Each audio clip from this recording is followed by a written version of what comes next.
Bismillah, asalaamu calaykum walaalayaal, waa walaalkiin Fiqi Axmed. Maanta waxaynu eegaynaa ilaha iltisaamka. Ilaha iltisaamka carabi ahaan waxaan oran karaa suurul iltisaam. Suurul iltisaamow imise qeyb ayuu yahay ama ilaha iltisaamka af Soomaali ahaan. Ilaha iltisaamka waa ilaa 5 qeyb. 1 heshiis, 2 doonitaan keli ah, 3 shaqo sharci daro ah, 4 ku kasbashada sabab, 5 qaanuun. Maanta waxaynu eegaynaa heshiis. Qodobkaas ayaan ka bilaabayaa. Heshiisow waa maxay heshiis?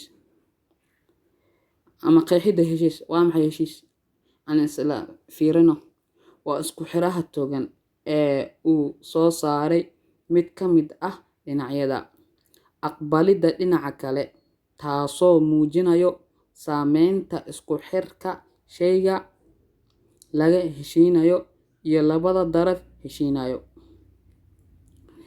Kaasi waa tacriifta amase qeexida heshiis. Hadda waxaynu eegaynaa noocyada heshiiska. Noocyada heshiiska ilaa dhowr nooc. Laakiin midka koowaad marka la eego qaabeynta heshiiska meequu noqonayaa? Wuxuu noqonayaa heshiis la isku raacsan yahay, heshiis rasmi ah, heshiis cayni ah. 2 xagga saameynta waa ilaa 2 ku waajib ah labada daraf, ku waajib ah hal daraf. Kan saddexaad heshiis badal qaadasho iyo heshiis deeq ah. Saddexan mid koowaad waxaan dhahay marka la eego qaabeynta waxa waa min xaythu takwiin waa ilaa 3 heshiis la isku raacsan yahay. Waa caqdu ridaa'i. Caqdu ridaa'ina wuxuu noqon karaa qofka markuu uu raali ka yahay oo keli ayaa heshiis dhacay. Heshiis rasmi ah. Heshiis rasmi carabi ahaan al-caqdu ash-shakli. Caqdu shakli waa nootaayo maktabad tawthiiq. waa qofka in warqad la qoraa heshiiska caqdu shakli. Caqd al-cayni ama heshiis cayni ah.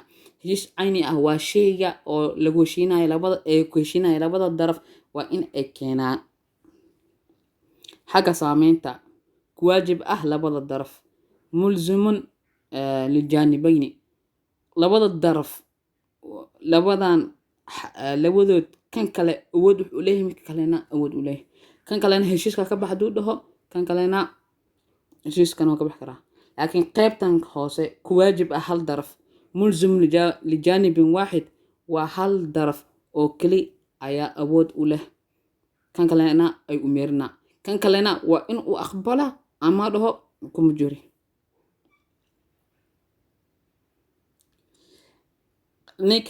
qaybtan kale mulzim lijaanibin waaxid haddii tacasuf keeno maxkamadda ayaa loo laabanaa, qaadiyana ayuu xukuma.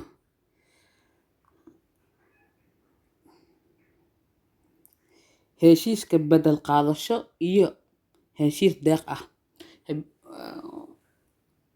Caqd mucaawada iyo caqd tabaruc. Caqd mucaawada maxaa waaye? Tusaale ahaan waa caqd bayc.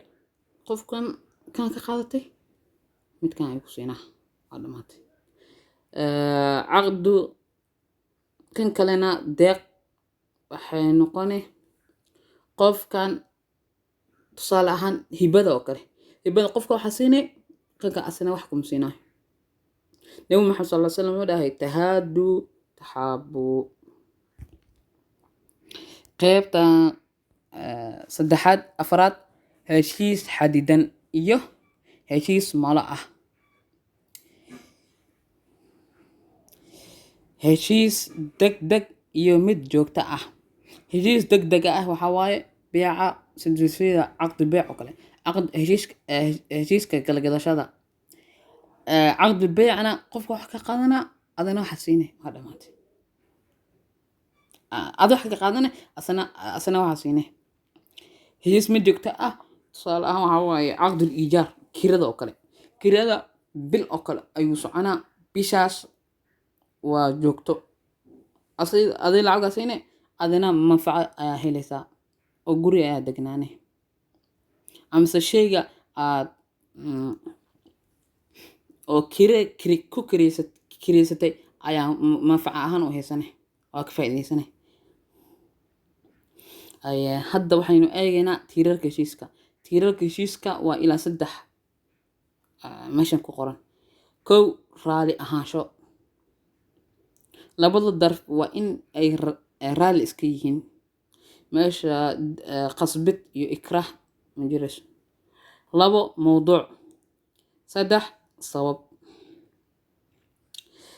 meesha waxaynu eegaynaa jeediye iyo aqbale maxaa waaye carabi aan ijaab iyo qabuul soo jeediye waa muujinta kama dambaysta ah ee rabitaanka qofka u jiheeya midka kale isaga oo uu soo bandhiga in uu la heshiiyo asaasyo ama shuruud gaar ah aqbalid waa muujinta aan mugdiga ku jirin ee rabitaanka dalabka loo soo bandhigay carabi ahaan soo jeedi ijaab waa ninkan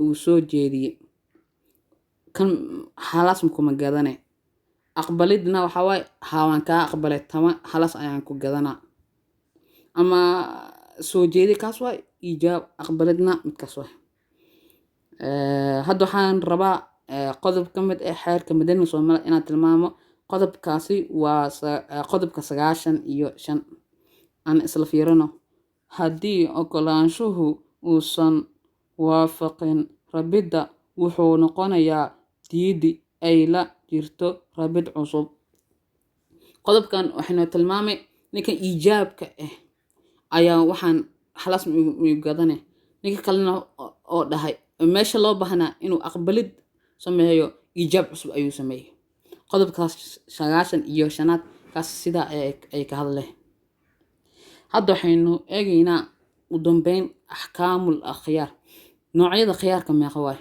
2 nooc khiyaaru atashahi iyo khiyaaru naqiisa khiyaaru tashahi waa imisa nooc ayuu leeyahay waa 3 nooc khiyaaru majlis khiyaaru shardi iyo khiyaaru cayb khiyaaru majlis waxaan oran karaa khiyaaru majlis waa xaaladda ay ku sugan yihiin labada daraf marka ay heshiinayaan mid walba khiyaaru majlis iyo khiyaaru shardi shuruud aynu noo soo socotaa aynu fiirino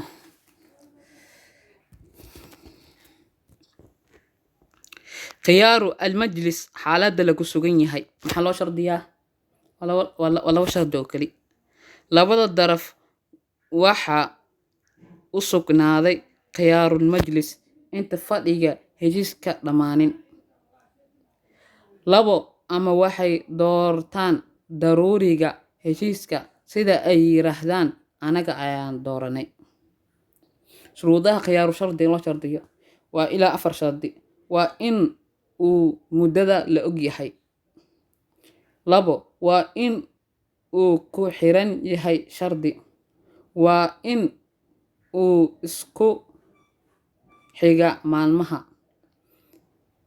4 3 maalmood ama ka yar waa in uu ahaada khiyaaru shardi 3 maalmood inuu ka badanaado ma ahaanin khiyaaru cayb waa goorma celinta shayga marka aad ceeb ku aragto goorma aad shayga aad soo celinaysaa haddii aad adiga ceeb aad ku aragto waa in aad soo celisaa isla marka aad ceeb ku aragtid dib u dhigista cudur dar la'aan way burine sheyga haddaad ku aragto marka aad sheyga haddaad ku aragto ceeb waa markaad ku aragto ceebta waa inaad soo celisaa oo dhihin hadhuuta oo kala geena inta uma baahno halas ayaan jeclaystay inaan ku ekeeyo casharka waad mahadsantihiin waa walaalkiin fiqi axmed